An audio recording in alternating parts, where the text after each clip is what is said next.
Hey there, I'm Sahana, and I'm going to be talking to you about bacterial transformation, one of the most interesting parts of microbiology.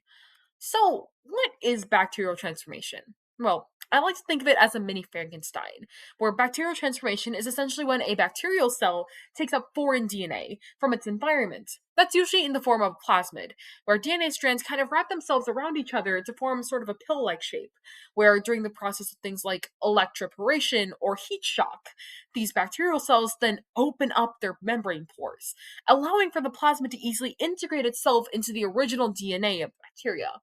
In this diagram over here, we see an example of a bacterial cell and its nucleoid,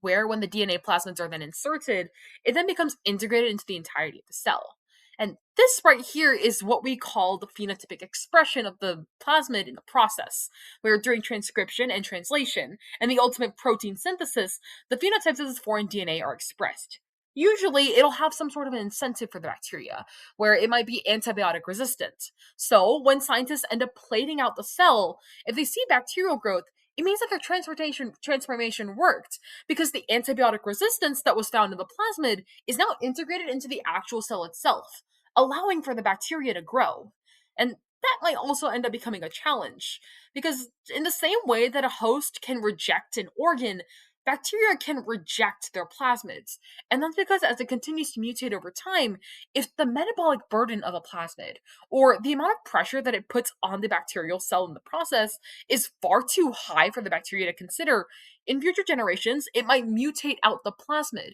which would undermine the hopes of scientists, who end up using bacterial transformations as a way to predict and to prevent incredible issues within different sectors, such as using it to help change up agricultural and GMO crop rotations, or using it to help diversify and personify medication options for patients, making this incredibly important for the future of science. And so it's important that scientists use things like a revolutionary technologies in order to find new precise ways to synthesize foreign DNA that can be utilized in transforming and researching bacteria, and using it as an important step towards the future of microbiology, where one of the biggest things that scientists need to look at is more incentives for bacteria to integrate plasmids into their cell, which can help make bacterial transformation more efficient and therefore more helpful in having greater implications for our future.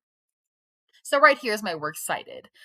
Thank you guys so much for hearing me yap about bacterial transformation, and hope that you enjoyed it as much as I do. Because it's little processes like these that can help change humanity's outcome for the future, and make it imperative and integral to the future of science and the future of innovation within these fields. Thank you so much, and have a great day.